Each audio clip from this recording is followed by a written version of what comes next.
Jugend kann sowohl ein Segen als auch ein Fluch sein. Sehen Sie also versichtlich, wie sehr Sie mit Ihrer Jugendlichkeit prahlen. Youth can be a blessing, but youth can also be a curse. So be careful how much you boast about your youthfulness. Take a look at this. Look at how experienced men with good judgment, tact, and diplomacy handles difficult political situations.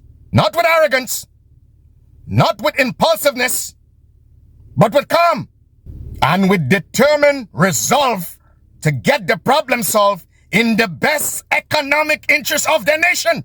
Now this is how statesmen and politicians should respond to difficult, pressing issues of the time. Take a look, learn something. Ihre Jugendlichen Empokamlinga. When we started shipping soursop, the United States, USFDA, they said Grenada soursop had internal feeders, and they was about to place a ban on us. Again, as minister, I huddled with the Minister of Finance, and I said we need to do something immediately. We huddled, we put together a team, we journeyed to Washington, and we had discussions with the U.S. Secretary for Agriculture, which is the equivalent of the Minister of Agriculture in Grenada. And we plead our cause. And we said to him, we are a small island developing state. Our economy is shambled. We no longer can ship bananas. We are just coming from the millibug devastation. And we're asking you to have mercy on Grenada. Remember, we did not cuss them. We're going to get to that a little later on. We did not cuss them.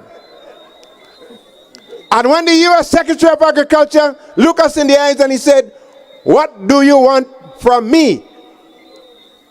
Calm, I said, "Sir, we're asking for a 90-day reprieve in the execution of that order. And we're asking you to send technicians from USFDA, send them to Grenada so that they could see for themselves what we are doing here in Grenada to make soursop exportable to America." Again, we huddled with the then Minister of Finance, Dr. Mitchell. And we said we need to build sanitary and phytosanitary measures. You people talking about you love the NDC and you love our beloved Prime Minister. You guys don't love this man the way you should love him. You guys are hypocrites, bandwagonists, and Johnny-come-latelys. Because if you love this man would not have to be working as hard as he is working. You would not try to embarrass him, okay? You would try to make him look good. You so-called advisors who surround him, your duty, your sole duty should be to make the Prime Minister look good. What have you been paid for? How about Miss Karine James? You love her? Do you really love her? If you loved her so much, what happened in closure would have never happened. You would have taken care of her. You would have secured her. You would have ensured that the situation didn't descend into what it descended to, because it makes her look bad. What are you being paid for? All you technocrats who surround Miss Karine James, all you technocrats who surround the Prime Minister, what are you guys being paid for? You talk about you love them. Where you guys were when closure was in disarray? Where were you? And you questioning my love and my loyalty to Grenada? You must be out of your goddamn minds. Coming and talking about, oh, we love our beloved Prime Minister and we love Miss Karine James. You don't love her? That's all lip service. Who needs that sort of love? Huh? Who needs that yap love? Love is not about words. Love is about action. Where were you guys? And you're going to question me. You got some goddamn nerve. I am the one that provided all the solutions for closure. If you so-called lovers of the Prime Minister, you know me. You can approach me. Many of you, you know me. Don't pretend you don't know me. You gotta come and talk. Because you saw what I was doing on an open platform. Giving free advice. Giving solutions that was grounded in solid advice. So if you really cared, you know what you would have done? You know what you would have done? You'd have come over and say, yeah, well, you know, Perry, you know, let's reason. Obviously, you're a man. You have the technical ability and this sort of thing. You know, I have the Prime Minister's air, or I have Miss Karine James's air. Let's talk, you know. Tell me what you think we should do, and I'll pass the message on. Or I'll let you have a conversation or something. I ain't looking for no clout. But you know, there are a few people in this world who actually love their country. Okay? The people you least suspect. Okay? From day one. I had a brethren, I'm not gonna call his name, from Green Street, that I grew up with. That man loves this country, but you all wouldn't know that. Because from the inception, when they were about to lose that project, the same project, UK project that they're working on now, guess what he did? Guess what that man of character did? And his love of nation, guess what he did? Call me, say, Perry, yo, I want you to talk to a certain dude. He's going to be on the team because they're going now, I think it was to Barbados, to try to salvage some of that money. They're trying to recover some of that money. Okay? So I want you to have a conversation, brief them on, you know, what to expect, brief them on, you know, on the drawings and stuff like that.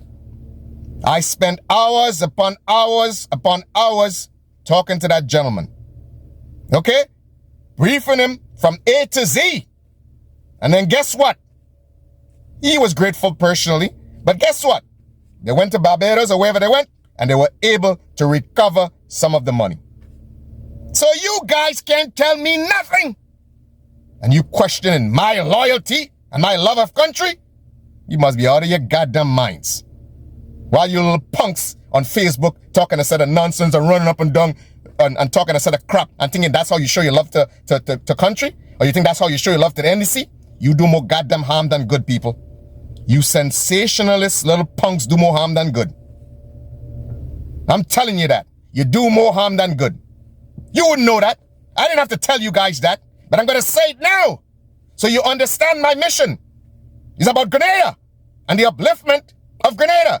So if you see me giving the current administration flack sometimes and scolding, it's because they are in the driver's seat.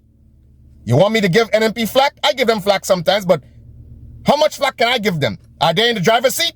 No. Then what about closure? I've said this before. A gentleman, again, a lover of his country. Okay? Call me, say, yo, Perry, I know that's your thing, that's your forte. Let me call my mans and have you talk to them and give them some advice. That was even before the situation got in the horrible state that it got into. Okay? That was just when he had a little about 6-inch settlement. Okay?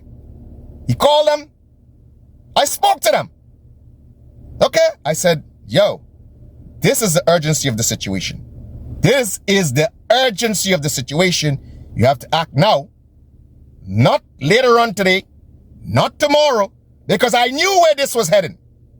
Again, experience and judgment. I said, I want you to go to the site and tell these guys to implement immediately temporary shoring. Immediately. Did they heed that advice? No. They didn't heed that advice. And what was the consequences thereof? So you guys can tell me nothing. You pretensive little punks. We tell you, oh, I love the NDC. You can't tell me nothing.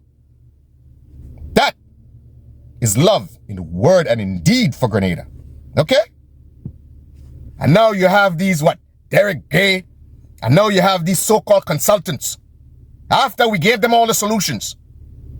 You have this Derek Gay and this Timothy Bubb coming and implementing our solutions. And probably overcharging the goddamn government for it. Because you know how it works. When people are in a crisis and they're panicking, they'll pay anything to get the problem solved. But the solutions were there. The solutions were handed on a platter. These so-called consultants had nothing to do but implement all that we said.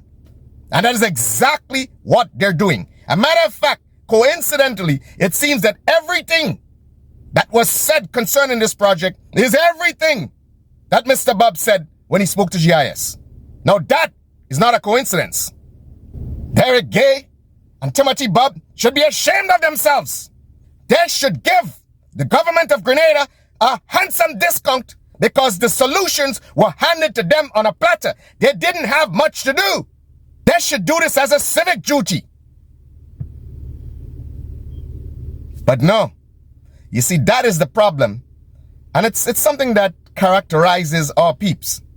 We're unappreciative of the people who are direct, honest, okay, and who care more about us than people come along and play all seamy-deemy and emotional and, oh, I love you, and speeches. We don't go on speeches. I ain't grew up like that. I grew up around people. I was lucky. I grew up around people who showed me true love in word and in deed. So I have a good reference point. I know what true love is. True love is not opportunistic. True love is not when you're drunk and you're in chaos that nobody lends a hand, and all of a sudden now you want to come and inherit the solutions. All of a sudden now you think you're some big consultants. Who are you fooling? You should give the government of Grenada an handsome discount. Handsomely discounted. You know that, I know that. And every Grenadian that sees this knows that. They should demand that the government demand from these so-called consultants a handsome discount on closing. Because they had nothing to do except incorporate and adopt the solutions that were provided. And you little punks, some of you, when I was talking about this, trying to talk me down. You little punks trying to talk me down. You sensational, emotional little punks. That's what you are. Talking about I love the NDC. You're a bunch of bandwagonists. You don't love the NDC. You don't love the NDC. Love my ass. Who needs that sort of love? You do more harm than good. You people talking all your crap on Facebook. Talking a set of crap. But you love the NDC. You sensationalist little punks.